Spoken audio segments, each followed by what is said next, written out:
All right, welcome everybody. We are live. It is 1 o'clock Eastern. We're here for the first Wednesday of the month, Fire Engineering Humpday Hangout. Our topic today, as it always is on the first Wednesday of every month, is training. We got a great panel today to talk instructor professional development. My name is Brad French. I'm a lieutenant in the Dayton, Ohio Fire Department and also on the board of directors for the ISFSI, the International Society of Fire Service Instructors. We're coming off an absolutely fantastic week last week at the FDIC. You talk about professional development for the fire instructor. My goodness, that's certainly where it's at. That's kind of the epicenter, and everybody had a great week out there. I got to take a lot of great classes, had the opportunity to present as well, and it was really a tremendous experience. I'm sure all the different panelists will take a second to talk about their experiences as far as that goes. Keep in mind as we go today, if you have any particular questions on our topic of professional development for the fire instructor and really just professional development in the fire service in general, make sure you put that on social media with hashtag FETalk, and we'll pick those questions up and try to answer those questions as we go along, maybe halfway through or maybe towards the end as we have some time. So the first thing I'll do is kick it over to Mike Dugan, that's sitting in for Bobby Halton today, to kind of give us a little report on FDIC and his personal experiences out there and how everything went this year, and just kind of a general report on how everything went. Mike? Well, thank you very much, Brad. And I just want to tell all of our listeners and people out there in fire engineering land that Bobby Halton is dealing with some issues at home. He's got some sick family members, and he is not ignoring anyone. He is just not answering emails because he is dealing with family issues. So if there's something pressing, feel free to contact me. You can probably contact Diane. But Bobby will be probably offline for a couple more days until he gets everything squared away. I will ask you to keep him and his family in your thoughts and prayers. As far as for FDIC this year, it was amazing. It was record-breaking. They had almost 34,000 people attend FDIC. That's incredible. I mean, 34,000 movers and shakers in the fire service. You could walk down a hallway and see people from 58 different countries in different hallways. I met people from Saudi Arabia. I met people from Korea. It was just amazing to be there and see all these people. And of course, I ran into my good friend Phil from Australia. And we just had a great time together because he's so passionate. And it's amazing to have brothers from different continents, halfway around the world, but just a great guy. And seeing him and Ian also from Australia, it was just amazing. The classes were great this year. The hands-on was excellent. It was just an amazing adventure, and FDIC to me is like a drug for firefighters. You can't get enough of it. It's just amazing, and I'm already planning next year's. So, yeah, what's the countdown? Where are we at? 358, something like that? Oh, yeah, something like that. Yep. I'm counting it one way and my wife's counting it the other way. Yeah, very true, very true. Well, I'm absolutely feel privileged today to have all the guys that we have here today. We have Aaron Heller, obviously our normal monthly co-host. Steve Pegram couldn't join us today, but we have two other great guys, Josh Waldo and Pete Van Dorp, that are both tremendous guys and are I'm proud to call personal friends and mentors in the business. And so I think what we'll do is just maybe dive straight into it. We'll go down the line a little bit and let everybody introduce themselves a little bit more as far as their background and where they're from, for any of you on here tuning in today that maybe don't know, and start into our first question to kind of go down the line with, which was, what are kind of some general thoughts on professional development? How do you continue to always be learning? I think I remember seeing a sign at FDIC somewhere that said always be learning. I like that. How do you continue to always be learning, always be developing, and always inching that needle forward throughout your career? What has worked for you, and what have been some of your favorite things for professional development along the line? So introduce yourselves and give me some thoughts on that. Aaron? All right. Well, thanks, Brad. For those of you who don't know me, my name's Aaron Heller. I'm a captain in Hamilton, New Jersey, just outside the city of Trenton. I've been an FDIC instructor for 15 years or so, and just finished up a real successful hot program this past FDIC. So I'm still riding that high a little bit, and counting the days as well. Just started writing out the new program for next year to put in and hopefully get accepted. So you know, we talk about professional development. It's all part of it. It never stops. I've been blessed that here located in Jersey, we really are able to get to a lot of places, get a lot of training. There's tons of conferences, and there's tremendous people to kind of drive off of. So my career has been spent both in the field and learning in the college level and academy NFA classes and things like that. I've done a good bit of studying for promotion over the years, so that's certainly been part of my educational background. I found out 2 days ago that it's time to sit down and study for a Chiefs test. So my nose will be back in the books here this summer and into the fall. So you know, the thing is, I think the opportunities are limitless. In our country today, we've got everything from tremendous stuff at the NFA that's going to help us in the firehouse and out of the firehouse, the leadership type stuff, administrative type things as we move up the ranks. But then we go and we look at the hands-on type classes at FDIC, and even some of the local academies offer some great hands-on type stuff, especially for the younger guys coming up through the ranks. They need that. They need to get their hands on the equipment. They can't just read it in a book or watch it on YouTube. It's not going to work.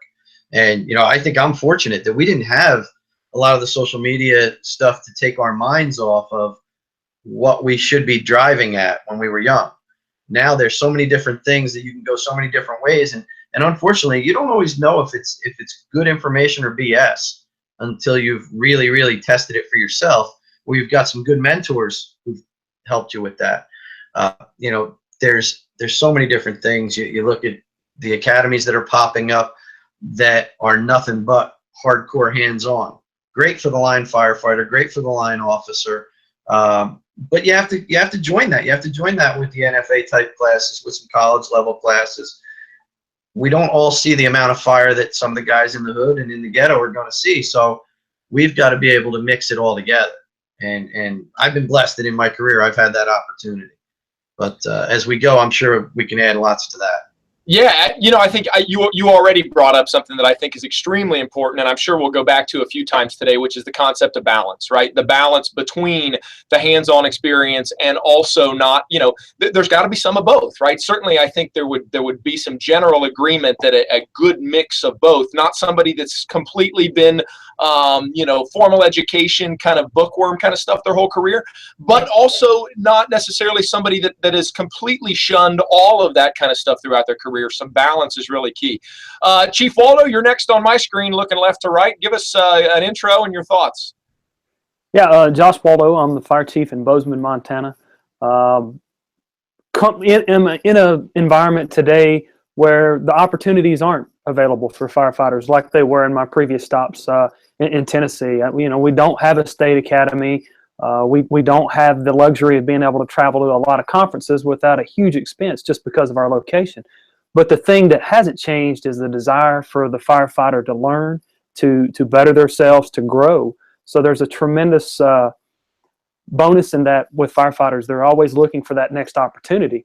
So we just got to present it to them. Huge proponent of formal education. I think we'll cover that today in the credentialing process through the CPSC or two of the cornerstones. But I'm 100% with you, Brad, in that it's a mix. You know, there's benefits of having that education and the validation of the credentials, but there's also the need for that, you know, the field experience and the street knowledge to make someone the leader, whether we're talking a fire instructor or fire officer, that we need for our organization to be successful. Absolutely, great points, and yeah, we absolutely will get into those topics as we go. Captain Dugan, what are your thoughts on this? Diving in a little bit more as far as the way your career path has taken and some important milestones for development along the way with you. Well, I had a couple of great mentors. Vinny Dunn was one of my chiefs and was one of the people who pushed me to write outside of the FDNY. And I think the first thing to get people to do this is mentoring. Now, they changed the rules in the FDNY and said that you need a bachelor's now to be a chief. When I was working as a captain, I could ride up all the time, and I could run a fire just as good as anybody, but I wasn't qualified to be promoted because I did not have a degree. So I think there's a balance, as you've spoken about, a balance in this. And I think the idea of that balance is to find out what works for you. I don't have anything after my name except what I like to call, and I stole this from somebody else, GFO, Ghetto Fire Officer. Okay, I worked in the ghetto my entire life, and I loved the ghetto, and I used to go to work a lot. I understand fire. I know fire. I don't have a formal education. I do have a 2-year degree. And when I thought about going back to take it, because I graduated with that, and I am old, as I was called earlier, I graduated with that in 1976. And they said I would have to go back and take English again and math again and everything else because those credits expired. So I'm not going back to start basic writing and arithmetic at a college level again. So I decided not to do it. And I understand that. I was also paying for my kids' education. My 2 daughters were in college. So I think there is a balance, and we have to figure out where that balance is. And I don't have that wisdom right now. In the interest of not getting beat up, I'll withhold what I was doing in 1976. Understood. Excuse me, I'll be right back. Yes, sir. Chief Van Dorp, let's go to you. All right, very good. First off, my name's Pete Van Dorp, and I got a terrible cold, so I apologize for the sniffling and the hacking. I'm the chief in Algonquin, Lincoln Hills Fire Protection District in Illinois, northwest suburb of Chicago. And so my thoughts on all this, I guess I'd say if you're a young firefighter, probably the most, and I think anybody that's an instructor would agree with this, the most important thing you can do for your career development and advancement is become an instructor in some way, shape, or form, right? You won't realize just how stupid you are until you decide to stand up in front of a crowd of people and tell them everything you know about firefighting. Then the light bulb comes on, you go, oh my God, how can I live so long and be so dumb? And if that doesn't motivate you, get out of the service, you're in the wrong place. So if you're young on your job and you're wondering what best way to develop, find yourself an instructor role in some way, shape, or form, and that'll light a fire under your butt and get you going. If you're already an instructor and you're looking, where do I want to go from here? Probably to put it in a word is join. Join an instructor society, join an instructor group, join something. You've got to start associating with your peers, and there are just not enough of them in your neighborhood. So if you're not part of some larger organization or society, you're going to be preaching to the choir and they're going to be preaching to you. And that's all fine and good, but it's going to severely limit your development. So whether it's a state organization, the ISFSI, whatever's available to you, join something, reach out, push the envelope, get out of your comfort zone, all that kind of stuff. And if you find yourself in a senior officer role, as far as, legacy planning, officer development, firefighter development, clear a path. We get too hung up, and I was listening to Mike's comments about that, and I take the liberty to say what the FDNY failed to do was to clear a path for guys like Mike. There should have been a mechanism, a means to facilitate their completion of their degree so that they could have progressed, right? And that's the senior officer's role. You got to look at your guys and say, where are they at? What are they doing? Before I go requiring this, that, or the other thing, I got to make sure that the path is open to them to achieve that. So those are the kinds of things I think we ought to be thinking about. Where are you in that continuum, and how do you best serve that overall good?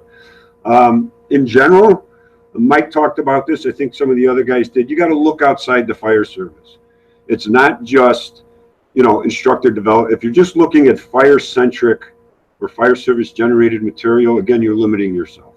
So think about educational opportunities and reading opportunities that aren't fire service centric. You'd be amazed at how much of that is applicable and can reach you. And then something I know Mike did talk about that we underestimate all the time, and we just pay lip service to, is you've got to get a mentor. I mean, a real mentor, and you've got to become a mentor. And if you're not doing those two things, if you don't have a specific person or persons you can go to, and if you're not reaching out to specific people to bring them along, then you're failing in your role in some way, shape, or form, and you're missing out on an incredible amount of opportunity to really learn what the job is really all about. That's excellent insight. I think, there's that formal path for professional development, and then there's that informal path for professional development where that mentoring really comes in, and somebody taking you under their wing and even assisting with helping you get pointed in the right direction with a lot of different things. And I love one of the things that you said, which is join, right? obviously, you and I both serve on the board of directors for the ISFSI, and find that networking and that working with like-minded individuals to be an extremely important thing. And that's the beauty of organizations like that, is you're with like-minded individuals, other people that get it, other people that kind of feel the same way and have the same passion and the same interests as you do. So one of the other things that, go ahead. No, I taught with the Chicago Fire Department for years, but I didn't really become an instructor the way I perceive it now until I started teaching for the State Fire Academy and being part of that organization and those mentors and all that kind of stuff. So if you're not part of something larger than yourself within that instructor role, you're going to inhibit your own development. There's just no getting around it. You're absolutely right. Doesn't matter which thing you join, but part of something that's bigger than the organization you're in. Yeah, absolutely. And that also brings up something. Angie Hughes from Baltimore County, she talked about that in her keynote speech at FDIC. She talked about the importance of getting involved in things outside the four walls of your organization. And it just like you just said, Chief Van Dorp, it opens up your eyes. It opens up that perspective. As the old saying goes, sometimes you don't know what you don't know, right? Until you realize the things, and oh man, I really had no idea that was the case. I had no idea that was out there. And so yeah, that's definitely important. One of the other things that Captain Dugan brought up a little bit about his own personal experience in the FDNY with the formal education process. And so I wanted to maybe go down the line again and talk about how specifically formal education has played a role in your career, and if it has, and if it's been a help, if it's been a hindrance, if there's been opportunities that have come because of it, or opportunities that have not come because of the lack thereof, and so on. So how has formal education played a role in your career, and how is it viewed in your organization? Aaron? Well, it's interesting. I went right out of high school, and I was all set to go in the military, and the fire department called. I had taken a couple tests, and the fire department called. And I was taking some community college fire science courses, and I never finished. And I went through forever, just taking a class here or there. And I took a lot of NFA classes, the full leadership series, and a bunch of other stuff. And I decided that it was time that I wanted to get that bachelor's degree, probably more so for myself, kind of to show my kids, because they were teenagers, that listen, this still can be done. So at 46, I finished my bachelor's degree. All it really does for me career-wise, professionally, is sets me up for the next gig, so to speak. If when I go to leave, it's one of the requirements if I want to go somewhere else. But what it did for me in a personal manner was it taught me how to study again. It opened my eyes to how some other people see things and do things and instruct. And it made me have to be focused on something. So I thought that as an adult learner, that was pretty important stuff. I haven't gone further to go for my EFO or go for any of the other stuff that's out there. In my job, I work in New Jersey. We're a civil service department. Civil service cares nothing about your education as long as you went to high school. You get your high school diploma. After that, everything is just taking your civil service exams. I work for a fire chief who has his master's degree, who has his EFO, who has lots of letters after his name. Doesn't make him a good fire chief. What makes him a good fire chief is that he crawled the hallways with us from the start, and the men respect that, the women respect that of our job, and he's an outstanding chief, and I'm lucky that I work for him, and he's probably not listening to this, so it's not really helping me. But in all honesty, you need that path too. You need the formal education in our department, because how else do you learn the budgeting process? How else do you learn the political process? And you need to know history. Not just history of the fire service, but you need to know history of our region and of the nation. And all these things go into leading, I think, a better and stronger fire department. And I think it makes us better mentors for the guys coming up behind us. So I'm glad I got my degree. If I were to go for my master's, I'd shock myself at this point, after 30 some years in the fire service. But it doesn't make you the guy. And I'm sure we'll talk deeper about that, but there's that balance. And for us in our job, we encourage it. Our guys, their college is paid for. It's part of our contract. As long as they maintain a C average, we pay for their full bachelor's degree and their master's. So in my firehouse alone, before we just had a couple retirements, and if I'm not mistaken, we have 3 guys with masters in some form of emergency services, and 6 or 8 of us with bachelor's degrees, and that's just in my house. So we believe in formal education. That's tremendous, and I was just going to say it again and reiterate it, and you did the balance, right? That's a perfect, what you described as. I like the way you said that. This degree is not what makes him a good chief. What makes him a good chief is that he crawled hallways with us. But the degree helps set the stage to get the person into that position, right? And that absolutely speaks to the concept of balance. That's and it's also tremendous to hear that they support formal education through financial contributions as well, right? That's a really big thing. In Ohio, the OAPFF, the Ohio Association of Professional Firefighters, has worked with some local colleges to establish a program where they can get their degrees free of charge. And we've had a number of members in my organization that have decided to go that route and to take advantage of that. And especially if there's a situation where there's funding available, it's really certainly something worth pursuing and looking into, and keeping that balance as you go through. Chief Waldo, what are your thoughts on formal education? Similar story as Aaron. Come out of high school, really didn't know where life was headed. Got on with the fire service and thought, I've got the greatest job in the world. And at 2021, envision, being on the back seat for 30 years. And, at 28, I don't know if it's maturity, maybe marriage, kids, combination. I had the desire to go back to school to be able to go further in my career. I could see where the fire service was headed. I could see that if I really wanted to become the leader in the organization that I wanted to be, I needed to go back to school. And amazingly, I found out at 28, and the fact that I was paying for it this time and not my parents, I was a much better student than I was at 18. So, went through school, found I liked it, went on and got the master's program and the whole alphabet soup. But to me, when anybody walks in my office and says, Chief, what do I need to do to develop? The first thing that always comes out of my mouth is, well, have you thought about going back to school? And for me, school teaches you some aspects of our profession and what we do, but what it teaches you, I guess subconsciously, is time management, organization, writing skills, research, communication, all the things as a fire instructor, skills you're going to use. So it's a piece of it.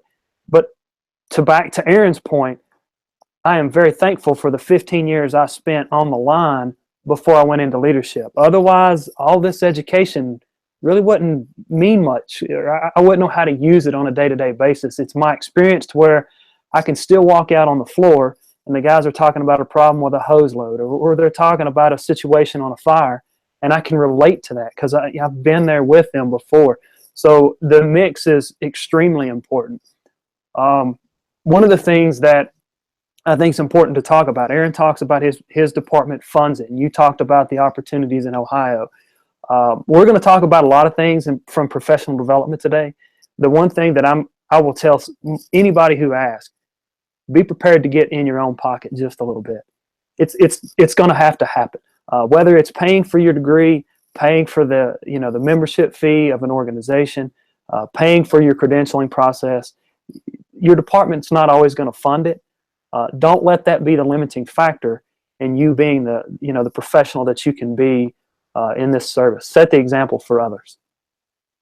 Yeah, that's absolutely important. And just like a lot of people, we were talking about FDIC and conferences and things like that. A lot of times people end up going into their own pocket for that. I know I certainly have on a number of occasions, but it's worth it, right? If it's something that is putting you in the right direction, is expanding your knowledge base, is something that's really important, and absolutely sometimes you got to be able to do that. And the only other thing that popped in my head is, as you and Aaron were both talking a little bit about the importance of degrees, particularly as you would move to the administrative level, some people kind of like to fire back a little bit and say, well, does a degree make you more qualified to be an officer? And they use that word qualification. And usually my retort to that and my point in that discussion is, it certainly doesn't make you, it's not a guarantee that you're going to be a better officer, but by definition, does it make you more qualified?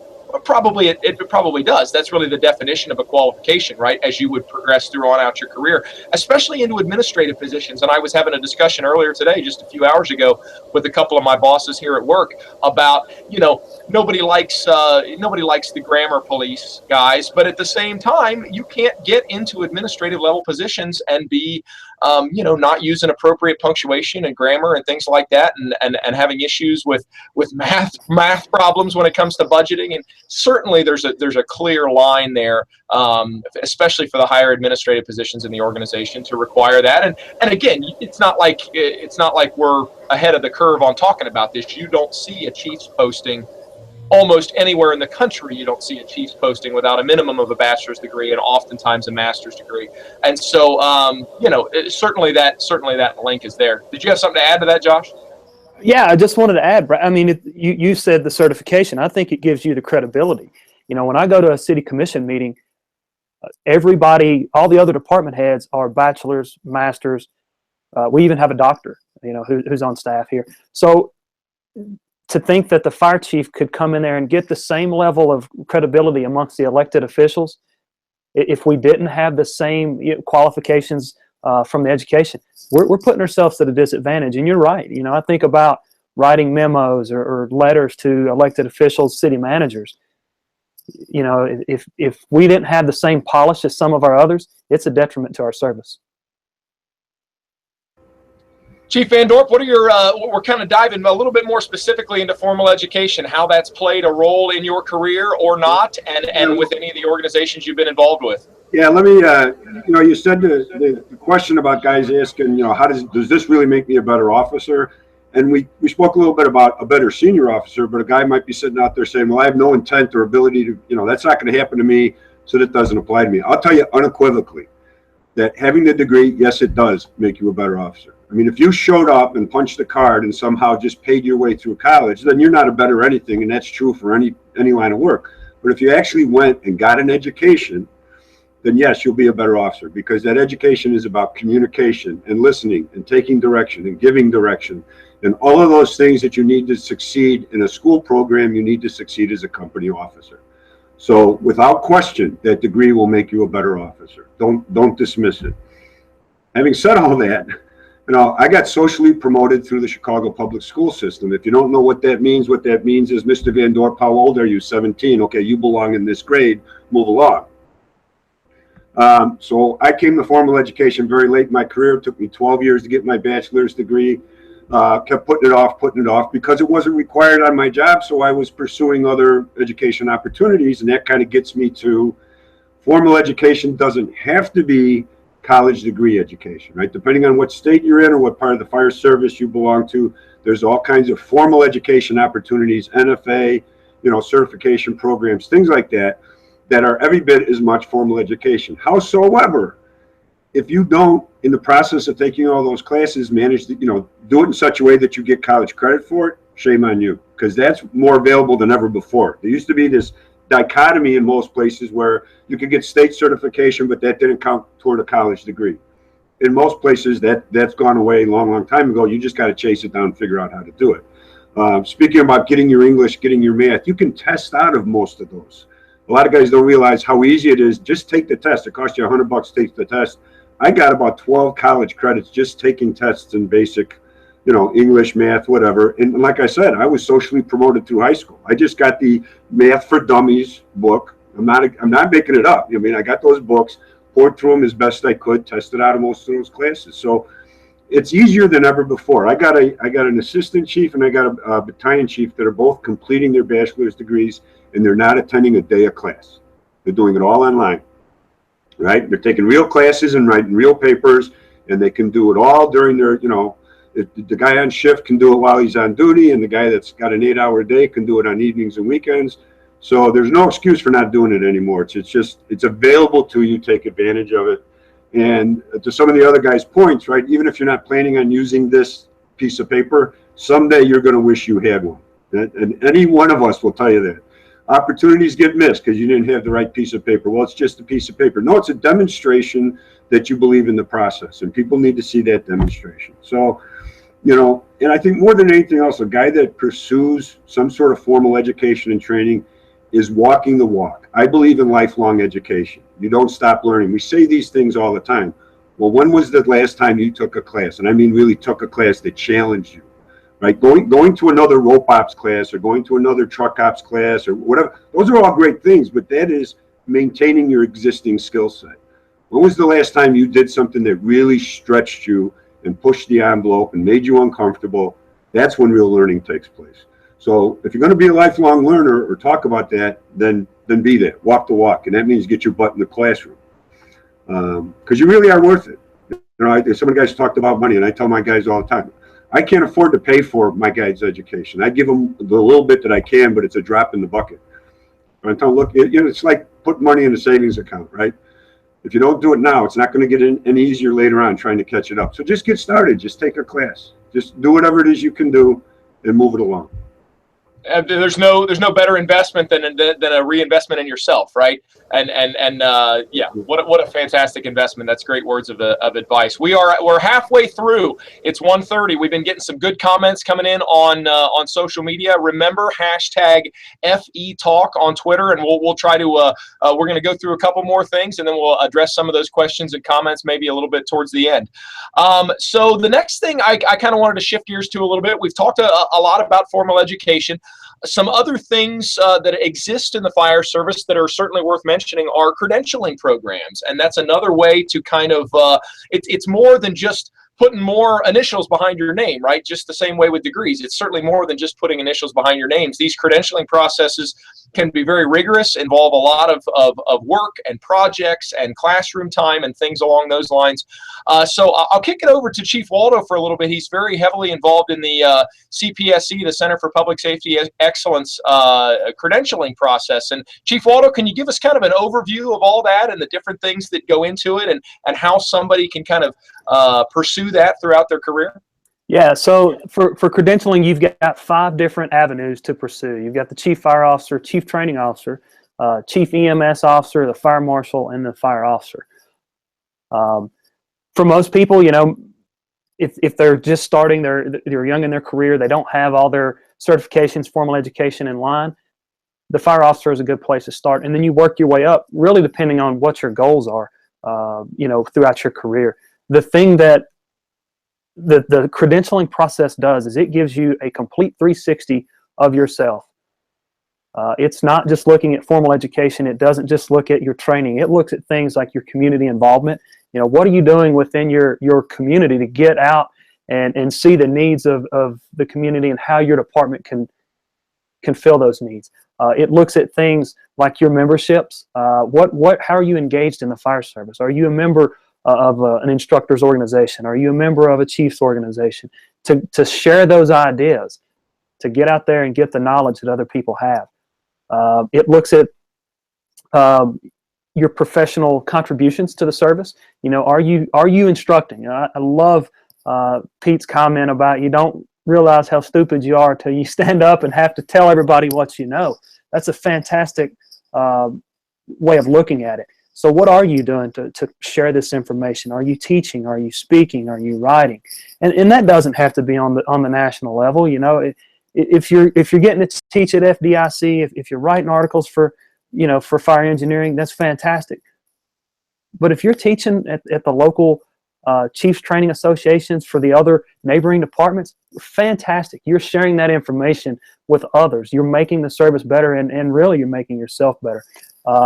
The thing I like really about the credentialing process is, one, it's a self-assessment.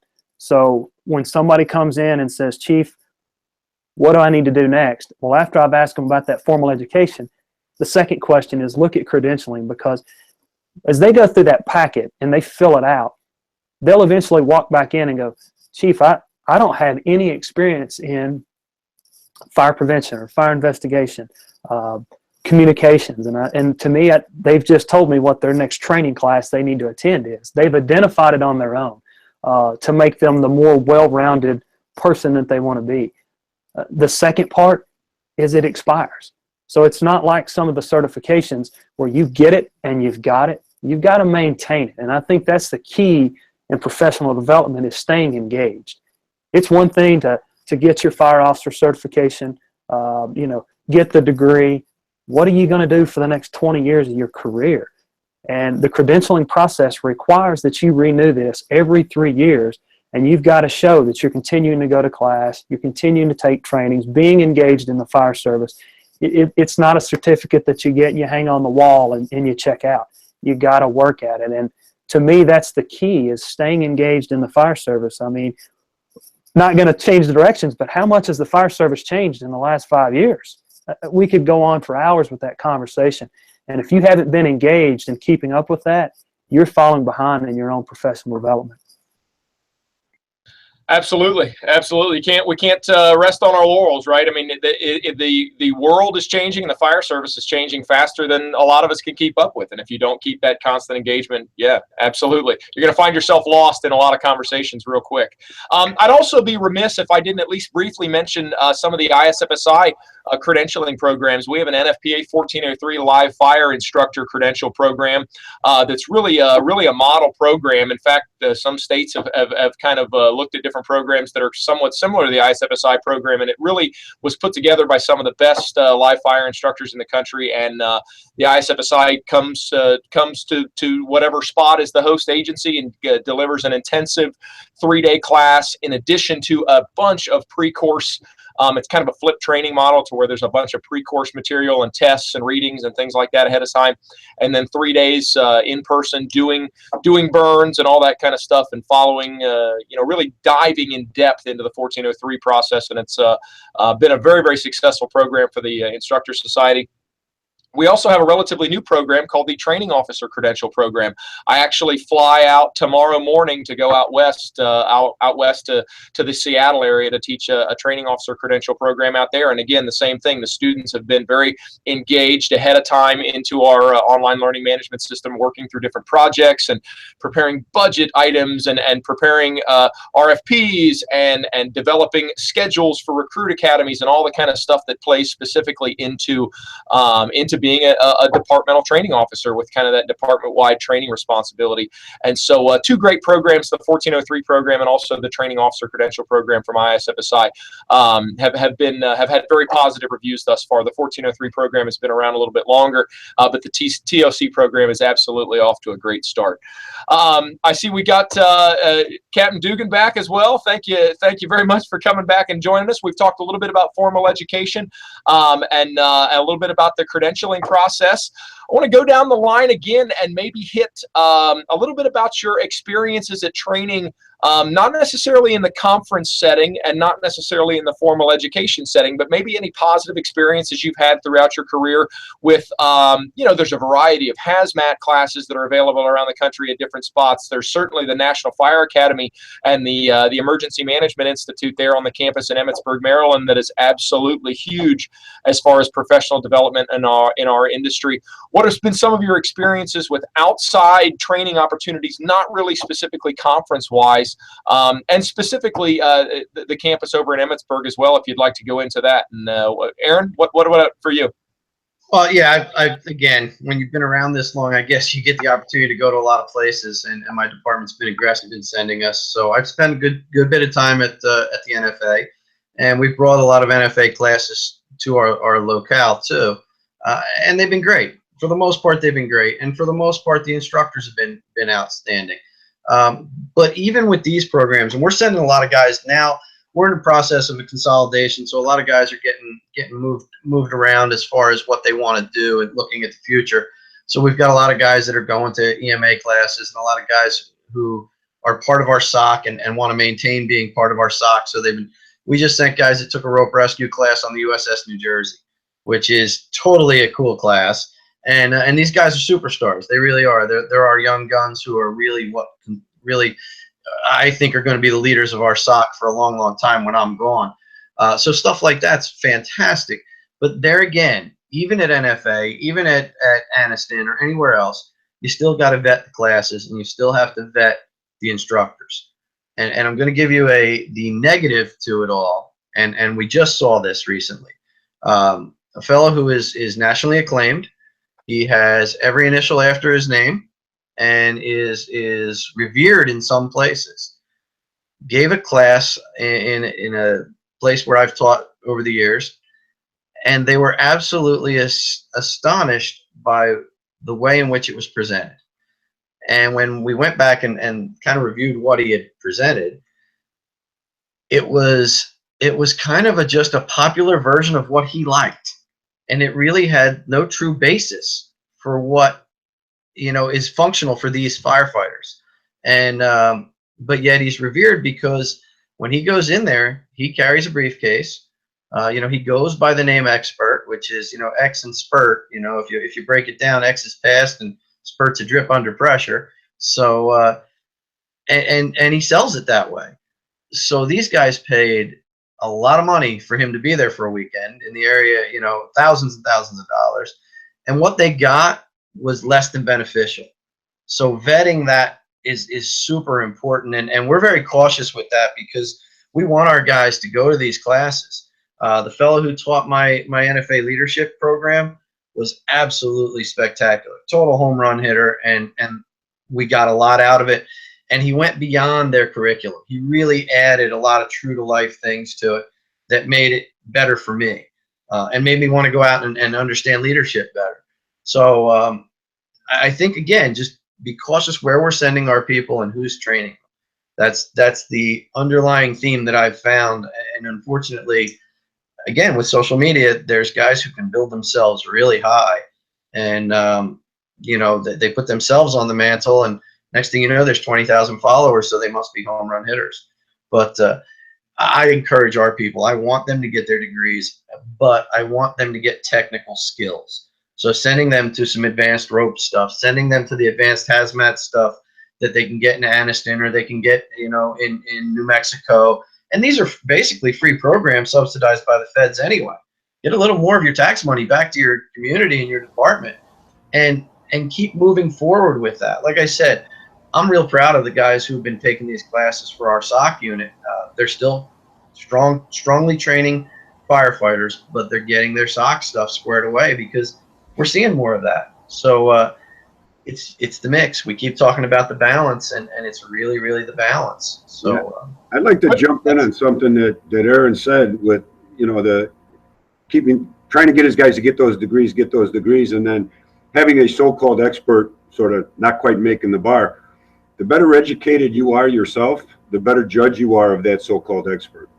So another reason for pursuing some sort of formal education training beyond just fire service training is it makes you a better judge. And so you can evaluate the guy. So that expert, you now have the authority to question that expert, because in some way, shape, or form, you know what expertise means, and you're an expert yourself in some field or portion of a field. So you just can't overemphasize. The more training you get, the more broad training you get, the better the better decisions you'll make, and the better judgment you'll have, which are all qualities we want our folks to have, especially our officers. End of rant. Thank you.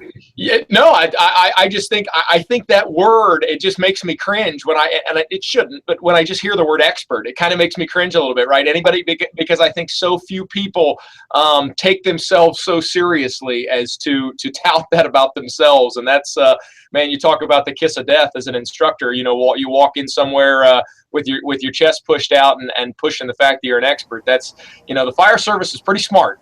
Fire service is pretty smart, and they're gonna chew that up, seek it out, and chew it up pretty quick. One other thing I just wanted to touch on that Aaron did bring up, and I think it's important, especially maybe for some of our viewers out there today that don't really realize this or are that familiar with some of these programs. Aaron brought up the Center for Domestic Preparedness down in Anniston, Alabama, as well as the Energetic Materials. I forget the entire name of it out in New Mexico, as well as the National Fire Academy. Those are government-funded programs, right? I mean, those are absolutely your tax dollars at work. And I think sometimes I've even heard people say, "Oh, well, I could never go to the National Fire Academy. My department doesn't have the money to pay for that." I mean, there might be issues with backfilling and things like that, and I understand that there's other potential financial issues. But as far as the actual travel and your lodging, for example, on campus at the National Fire Academy and at some of those other places as well, and meal tickets, at least with the National Fire Academy, you're usually usually on the hook for your meals. But course materials, travel, all that kind of stuff is paid for by the federal government. So that's a fantastic point that Aaron made. That's you're paying your taxes, then keep those in your community by taking advantage of that training. And I think maybe sometimes people don't realize that there are so many advanced, particularly in the realm of the NFA and in the hazmat realm, a lot of federally subsidized classes that are out there and available for folks. Chief Waldo, what's some good training that you've done outside of formal education and conferences and stuff going around the country too? Well, yeah, Aaron did a good job of hitting on the NFA, and the hidden thing with a lot of these classes that you can go to, particularly NFA. The classes are good, some are better than others, but the mystery of it is what happens outside of the classroom, where you meet other people, like-minded people. You share ideas. Anybody who tells you that they've got this brand new idea in the fire service, they're crazy. They've got a twist of somebody else's idea before them.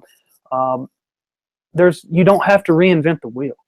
NFA's always been a good course for me. I've been fortunate to travel to some hands-on courses. I was actually in Chicago a few years ago for a class. It was fantastic. But to go back to what Chief said earlier about looking outside the fire service, one of the best classes I ever took was a leadership program through the local Chamber of Commerce. And it forced me to talk leadership with people who knew nothing about, the fire service and the fire trucks and none of that.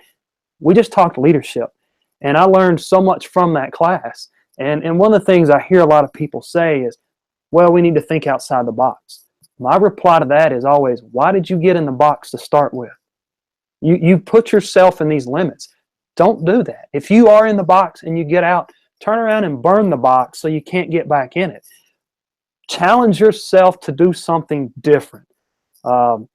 Great analogy earlier by Pete.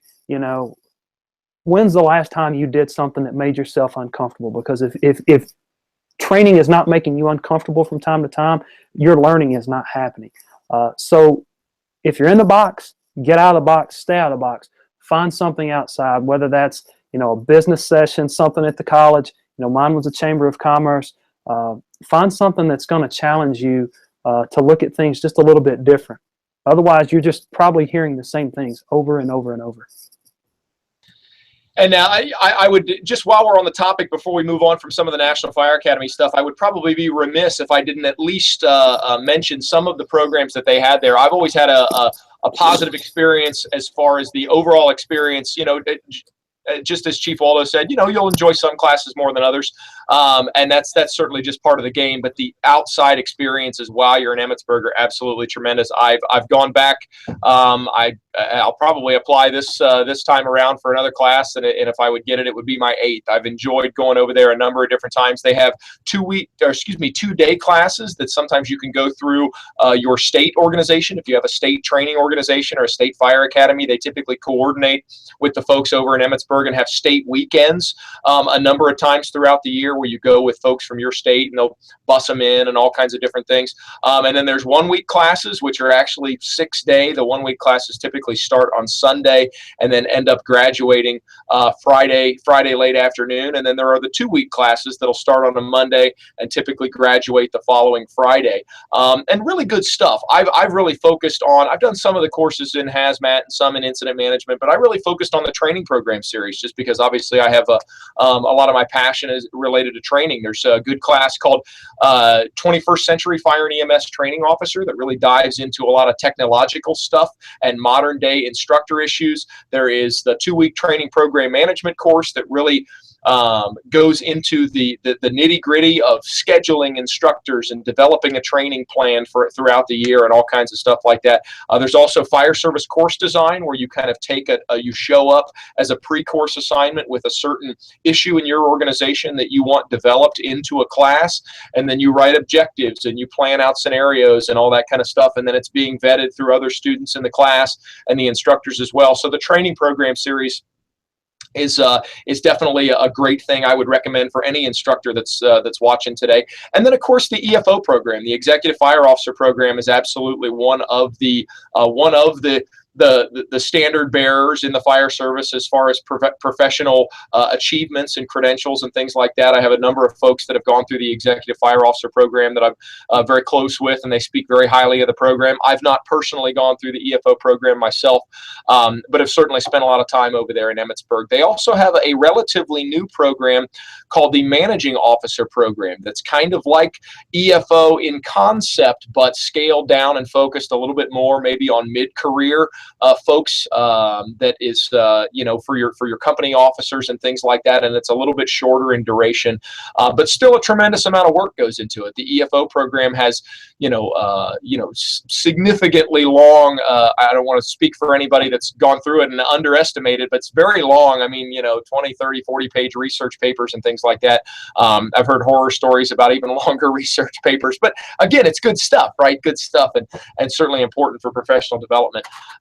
So I just wanted to very quickly plug some of those programs as well. So I'll kick it over to Chief Van Dorp and Captain Dugan. Any thoughts on positive experiences you've had outside training, not really in the conference setting, but other classes that you've gone to around the country and why they were important to you? Mike goes first. He hasn't had a chance yet. Well, I would like to say a couple of things, and thank you, Pete. Couple of things. First off, one of the things that Aaron talked about a little while ago about the experts, and anybody who puts expert after their name has not been down a hallway in a long time, because as soon as you crawl down a hallway, fire has a way of telling you that you're not an expert, because every one of them is different. So I think that's something that we have to understand. And when I was a young instructor coming up, again, one of my mentors, Vinny Dunn, used to say we should have an instructors union where we review what other people are doing, and we all redo it. It's peer review, because there are some people out there, how should I say this politically correct, spewing stuff that is contrary to what a lot of us know and believe, and they think they are the greatest thing to come down the pike. And anyone who has an ego like that probably has not been in a fire and has not had that, because if you try to have an ego and crawl into a burning building, that ego goes in check real quick. That's number one. Number two, you talked about outside stuff. I love to read. Bobby Halton, who is one of my dearest friends, and I exchange books all the time. I just gave him a couple of books I just recently read at FDIC, and he gave me another book he read, and then they were interconnected about World War II history, and I love doing that. But I think that I talk to people all the time about leaders are readers, and they read and understand it. The best thing I ever did in my entire life outside of the fire service and training was I took a 2.5-day class in Crucial Conversations on that book, and it taught me things about myself and about my communication skills that were eye-opening. And I don't know if anyone's read the book, but it's a phenomenal book. But it taught me things that I still use with my wife. And she every once in a while looks at me and says, "Are you trying to do that stuff you read about and took that class on me?" But you say to people when you are talking to them, why would someone say this? Why would they get defensive? What have I done? And you look at yourself and you back away and go back to where the conversation was safe and make them feel safe so you can understand it. It's amazing. And having an idea of what you're going to talk about and what you're going to do. If you've never read the book Crucial Conversations, I think it's one of the best books I've ever read, because it allows you to think. We are the only animal out there. Between thought and action, there is a pause. And if we lengthen that pause just a little bit in conversation, not on a fire ground, but in conversation, we might not say things that get us in trouble. And I am the one who has gotten myself in trouble more times than I care to admit. So that's just my thing on the training. And I'm going to turn it over to Pete. Thank you, Pete. I don't think any of us could have given a better example of how training inside the fire service is so, fire service centric is so important to your development as a firefighter or fire officer, right? We're not experts on communication. None of us are. But there are whole groups of people out there that are exactly that. They are experts in communication. And if we want to really develop our communication skills, we should probably, at least on occasion, reach outside the fire-centric books and videos. And not that that stuff isn't good, but once you get past that, how do you really hone that skill? Yeah, you reach outside the fire service. And I wanted to temper, because I agree with you guys about so-called experts. In our field, anybody that puts that label on should be looked at with caution, let's put it that way. But there are a lot of other fields where that's expected and accepted. So when you're looking outside, you might want to keep that in mind, is that there's a lot of fields where expert means something, and it's, it doesn't have the overtones it has with us. Another thing that Mike talked about was the reading. You just can't read enough. And if you're not a reader, no matter what your topic is or your passion is, if you're not reading on a regular basis, you're not developing. So you should have a book by your bedside, and I think most of us have a stack of books by our bedside. Absolutely, right? And, I think Bobby Halton's the greatest example. When he gets up on that podium and he starts talking about all the Greek authors, and, he's not just grabbing names out of a dictionary somewhere and making stuff up. He's read those books multiple times, and he understands them, and he pursues that kind of knowledge. So that's a great demonstration on how all that kind of stuff can be important to you. The only other thing I think I might want to add is, if you're going to be an instructor, if you're going to be an officer, a leader, whatever, you have to be a master of your craft, right? Understanding that we are involved in a craft and we have to be a master of that craft. Well, our craft is so broad that to be a master of the whole thing may be impossible. Certainly, I think is impossible. But you need to be a student of craftsmanship. What does that really mean, to be a master of your craft? And when we were made up of tradesmen, when that was our side profession, I think we had a better understanding as a fire service about the thing. When we were all carpenters and electricians and roofers and painters, we were brought up. My dad, your guys' dad, they were brought up as craftsmen first, as tradesmen first, and so they brought that sort of intuitive understanding of mastering your craft to the fire service. And I think sometimes we've lost a bit of that. So some of the outside training that I've had that really benefited me was take a cabinet making class. Take a stair building class. I mean, I got a carpenter background, right? So if I want to really understand that craft and what craftsmanship means, take a class, from somebody that is really a master of their craft or their art. Even if it's a painting class, right? And you learn about craftsmanship, and I think that's important as well. How do you master this craft, and what does it mean to be a master of your craft? All right, guys, we've got, thanks, Chief. We've just got a couple of minutes left. We'll just run down the line for any brief final closing thoughts here with our last couple of minutes. Aaron, anything to send us out? No, I think that I think we're in great shape. We covered a range of topics today. We gave some people some ideas on formal education, informal education. Just keep pushing forward, because as the chiefs have said, the minute you stop developing, you're no longer an asset to the association, to who you're with, or to yourself. And if you want to be in this business a long time, like some of us have been, and some of us still want to continue on to be, you've got to keep developing. And whether you develop professionally in a fire class, or you develop professionally learning a craft or practicing a craft, or going to the local library and taking out not that anybody takes out books anymore, but read something. Read something that makes you drive towards the next level, because if you stay at this level, you're not helping your crew, you're not helping your department, and you're not doing much for your own personal life either. So I'm thrilled to be on a panel with guys like this, and I'm looking forward to next month. Josh? Yeah, I think the key is stay engaged. If you've come to the point where you feel like you know it all, or there's nothing else out there for you, get out. You're a danger to yourself and those around you.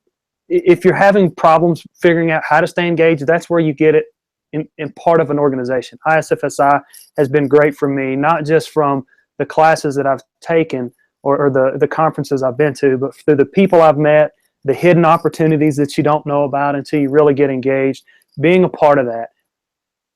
Find a mentor, that's huge. Also find a confidant, just someone you can bounce ideas off of.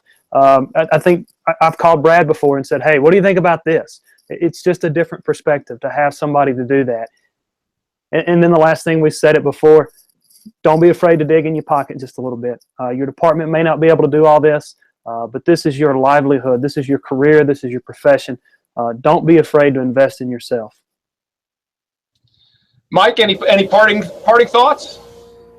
Yeah, my parting thought is I think all of this was so good, and I think that leaders understand that they're not the smartest person in the room. Okay? There are going to be experts who are better than you at everything. So if on your crew you have a great hazmat guy, turn the hazmat drill over to him. If you have a great guy with ropes and knots, turn the ropes over to him. Okay? Use your resources and understand that you are not going to be the smartest person in the world. But by giving other people the opportunity, you are, number one, training your replacement, and number two, training your crew with the best person to train them in that. And that's what I think is important for all of us. Chief Van Dorp? Get uncomfortable. That's all. Get uncomfortable. I love it. Thanks everybody that tuned in today. We had a good Fire Engineering Hump Day Hangout as usual. Make sure you join us again next month on the first Wednesday of every month for more stuff as it relates to training and the ISFSI. And my name's Brad French from Dayton, Ohio. I appreciate you tuning in today, and get those FDIC 2018 presentations in.